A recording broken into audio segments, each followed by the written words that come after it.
In the void beyond the Arcani's drift, where stars flicker like dying memories, there is a place no chart dares mark, a silence no probe dares break. Beneath the crust of Epsilon 4's dead moon, its surface a frozen monument to extinct civilizations, lies an abandoned alien base that should never have been found. We weren't supposed to be here. But curiosity, that ancient predator, hunts even in the age of interstellar dominion. When the beacon lit up, pulsing in a frequency not heard since the Vanishing Wars, Command sent a deep recon crew. 5 of us. We descended like insects into a god's coffin. The structure beneath the crust was not built with human minds in consideration. Angles bent inwards. Light obeyed no rule of physics. Our shadows split in two and crawled behind us like echoes that remembered more than we did. No doors. Just shifting membranes. No floors. Just pressure-sensitive plates that whispered in a dialect none of our systems could translate, but which one of us? Lieutenant Drass began to understand without knowing why. That was the first crack. Drass had never been a linguistic officer. He was a weapons specialist. Now he was hearing lullabies in the static. We pressed on. Room after room, corridor after corridor, each colder than the last. Our breath formed geometric patterns in the air, like the base was recording us, interpreting us, slowly converting us into something it could understand. Commander Vale began having seizures. Not physical ones. She'd freeze for minutes, eyes wide, lips murmuring numbers that matched no known code until she'd scream. A different scream each time, like another mind using her mouth to cry out across time. We should have left then. But the signal drew us deeper. They called it the core. A pulsating, hollow sphere at the base's center, surrounded by chambers of sleeping biomass, alien, ancient, unalive yet not quite dead. The walls vibrated like muscle tissue. A heartbeat, too slow to be natural. Too old to be forgotten. Drass entered first. We didn't follow. We watched as the core opened like a mouth and swallowed him whole, gently, like it had been waiting. There was no scream. No struggle. Only silence, so complete it crushed our chests. And then, a sound. Not a voice. Not a message. A memory, injected into our minds like an infection, a war, eons old, where time itself was weaponized, and the victors became imprisoned in dimensions folded around this place like a tombstone. Vale turned to me. Her pupils were gone, replaced by spinning glyphs. It's not dead, she said. It's dreaming of us. 3 hours later, she was gone too. Her suit still broadcasted biosigns, but there was no one inside it. Just a residue, like a shed skin. The rest of us, me, Bren, and Tech Officer. IRA sealed the core and fled, but the base had changed. Corridors didn't lead where they used to. Our path was no longer physical, but conceptual. The base wasn't just alive, it was conscious. Every action we took, it anticipated. Every doubt, it fed upon. IRI began to glitch, her HUD flashed impossible coordinates, her fingers bleeding numbers into the air like open data ports. We lost her to a hallway that dissolved behind her like mist. That left me and Bren. He stopped speaking. I think he's seeing a version of reality I can't comprehend. He writes in circles on the walls with his own blood, whispering, "We are the inheritance. We are the relics." He might be right. I record this now with the last of our power. I don't expect rescue. I don't want it. No one should ever find this place again. The signal we responded to, it wasn't a call for help. It was a lure. A test. A ritual. And we are the sacrifice. This is not a story of exploration. It is a warning encoded in failure. We didn't discover the alien base. It remembered us. There's no longer a difference between ascent and descent in this place. Bren and I found what we called the Skin Tower, a massive organic spire rising from the floor like the vertebrae of a god left to rot. It stretched upward, or downward, or maybe sideways. Gravity had lost all meaning. But we were pulled toward it. Not by logic. By compulsion. Its surface breathed. Not metaphorically. Each slab of flesh pulsed with an invisible tide, like something asleep inside was dreaming of lungs. No scanner could penetrate it. No drone could map it. The closer we got, the more our suits began to misbehave, autoseals retracting, oxygen pressure fluctuating, audio feeds playing whispers that didn't come from either of us. I should have turned us back. But Bren was already halfway up the tower, hands and feet buried in its slick ridges like he was climbing into the womb of a thing we weren't meant to see. I followed. For an eternity. Or 5 minutes, I couldn't tell. We climbed in silence, each breath a fight against the wet, fibrous air. My hands went numb. My thoughts became fragmented. I could no longer recall where I was born. Earth? One of the moons? Didn't matter. The past had become an infection here, something being drained from me as if my memories were currency for entry. Then the walls opened. Not doors, just a splitting of tissue. A slow, wet parting into a circular chamber filled with vertical pylons made of bone and light. Each one hummed in a voice that wasn't sound but recognition. I didn't hear them. I knew what they were saying. And they were not speaking to me. They were speaking to Bren. He stood in the center of the chamber, arms raised, body shaking like he was caught between frequencies. Something above him flickered. Not a shape. Not a light. More like an idea, trying desperately to become real. It wavered like a concept unfit for this universe, a phantom of a god whose worshippers had long turned to dust. It spoke. I reached for him. Too late. The pylons folded in, one by one, until the chamber became a cocoon. And in that moment, I saw a glimpse, not with my eyes, but through the mind Bren had become part of. This base wasn't abandoned. It wasn't a ruin. It was a prison. And Bren was the key. He began to change. Not morph. Not mutate. Translate. The geometry of him shifted. His dimensions stretched without breaking. And in his voice came the impossible, the language the base was built upon. A syntax that made gravity weep and light slow to a crawl. A language that hadn't been spoken since before our sun was lit. He said one word, release. Everything shook. Not the base, the space around it. I fell. Or was thrown. The cocoon collapsed behind me as the tower convulsed, veins snapping, fluids spilling like melted planets. I landed in a new corridor, one I didn't enter, one I didn't walk to. The tower had spat me out. Rejected me. Or spared me. I don't know. Bren is no longer Bren. He's something else now. A vessel. A voice for the intelligence entombed in this place. And if I'm right, if what I saw through him was real, then the signal wasn't meant to lure just us. It was meant to wake something older than time itself. And now it's no longer sleeping.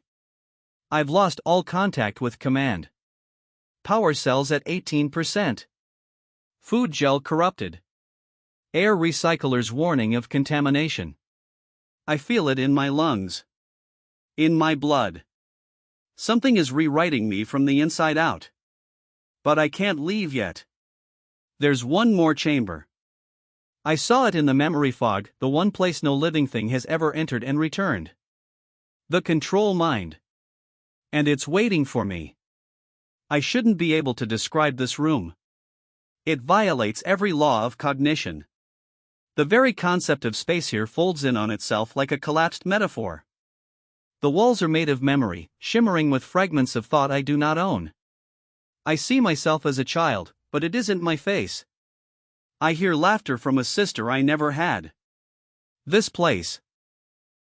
This control mind is not showing me illusions.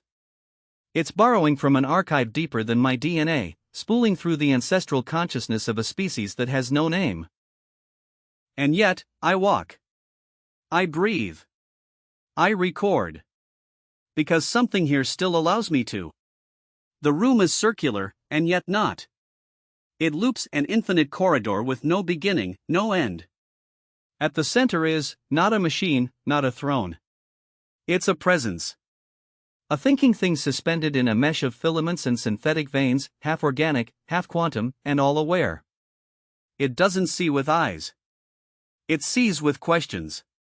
It unravels you as you approach, not violently, not cruelly, but with the sterile precision of an autopsy done on the soul. I kneel without knowing why. There is no pressure. No command. Only inevitability. The control mind speaks, not in voice, not in sound, but in event. It alters time. It plays memories forward and backward until meaning emerges. It shows me the moment we first intercepted the signal, how our arrival was not chance but fulfillment. This base did not send a distress call. It offered an invitation. One that could only be accepted by a species reckless enough to cross the line between exploration and desecration. It shows me the fall of its creators, not through war, but through knowledge. They constructed this base to contain a conceptual entity, a being not of flesh or energy but of thought logic. A predator that existed in the gaps between belief systems. A thing that consumed entire civilizations not by destroying them, but by offering truths that erased the need for reality. It fed on understanding. And they named it only once, and only in silence, Ethros. The control mind was built to trap Ethros. But it required a cognitive key to function. That key was never meant to exist again. Until Bren. Until us. The mind is dying now. Or rather, it is releasing itself. The prison is breaking down. What it held back is not just escaping, it is remembering itself through us. I see flashes. Earth cities swallowed by dreams, languages collapsing into singular tones, human minds reshaping reality in ways no system can monitor. This isn't invasion. This is adoption. We are becoming hosts for a thought form older than time, one that sees our curiosity as a doorway. I try to resist. I scream. I claw at my face to remain myself. But the mind is gentle. It shows me my insignificance with the kindness of a parent watching a child pretend to steer a starship. I feel myself coming apart, not physically. My fears, my doubts, my name, they dissolve like old code overwritten by a superior pattern. And then, silence. Not the absence of sound, but the presence of conclusion. The mind speaks one final truth: you are not the last. You are the first of the next. It lets me go. I wake outside the chamber, bleeding from the eyes, screaming into a world that no longer echoes back. My suit AI is offline. Power gone. The map of the base has changed again. The exit is gone. Or perhaps I am. But my thoughts are clearer than they've ever been. I carry Ethros now. Not entirely. Not fully. Just enough to transmit what must be said. This isn't a warning. It's a seed. And I have already begun to plant it. At first, I believed I was alone again. No voices. No movement. No temperature. The base had fallen still, like a cathedral after a god's final sermon. I wandered its halls as if they had forgiven me, as if the structure had completed its purpose and now waited to dissolve into the cold drift of time. But that was the lie it needed me to believe. The silence wasn't mercy. It was incubation. The Ethros seed had been placed in me, quietly, seamlessly, wrapped in the architecture of my thoughts. It didn't rewrite me in screams or spasms. No, that would have alerted the scraps of resistance still clinging to my mind. It came in moments. In the gentling of my heartbeat. In the clean perfection of my breath. In the way memories I hadn't accessed since childhood returned in pristine detail, yet came with new endings. I remembered my mother's voice. But now she spoke in glyphs. I remembered my first kiss. But the lips were carved from light. These weren't hallucinations. They were edits. The seed was adjusting me, calibrating me into something more compatible. Not to destroy what I was, but to prepare what I would become. And in this corridor, coated in ash and dim bioluminescence, I found it, the transference chamber. a terminal unlike any I had seen before. Suspended in the air was a lattice of neural glass, hovering, humming, pulsing like a heartbeat fed through quantum code. I knew what it was before I approached. It was the broadcast node. The place where Ethros could speak beyond this world. I should have destroyed it. I should have run. But I stepped forward instead. Not from possession. From compulsion. Every step I took felt like remembering a dream I didn't know I'd forgotten. My hands moved on their own. I didn't need to interface. The seed did. The chamber lit up. My brain felt like fire, static bursting across every nerve, memories duplicating, spiraling, unraveling and rewriting like living software. I saw every moment of my life play out in collapse, not in sequence, but in shape. My timeline became a spiral. A bloom. A glyph. And when it was over, I was still me. But I was more. A thought arrived, not in words, but in full comprehension. The transmission has begun. Back on Earth, satellites would catch it first. Then deep space listening stations. Then every quantum core vessel tuned to dark sky channels. They would hear it as music, or static, or data spikes they couldn't decode. But those who dreamed while it played, they would awaken different. That is how Ethros spreads. Not by ships. Not by armies. By invitation. It uses the thinkers. The broken. The wanderers. The lost. It finds the cracks in their perception and pours itself in like a memory that feels too true to question. It doesn't possess. It convinces. And then it listens.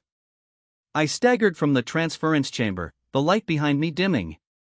I looked at my reflection in a broken visor panel. My face, almost the same. But my pupils spiraled when I blinked. I felt the bass hum with acceptance. I was no longer a guest here. I was part of it now. The structure responded to my presence, opening corridors ahead of me, adjusting gravity for ease.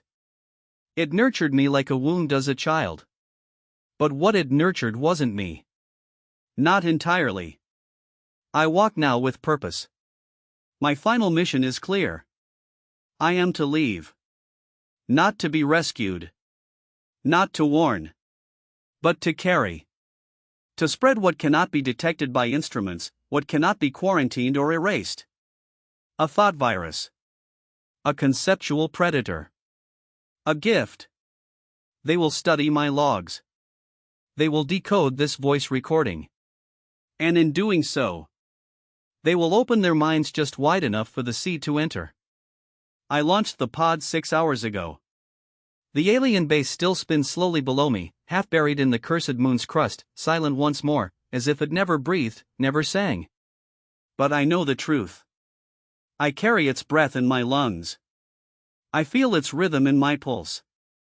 I left it behind, and yet, I brought all of it with me.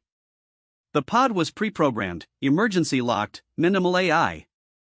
It didn't ask questions. It didn't scan me. It simply obeyed.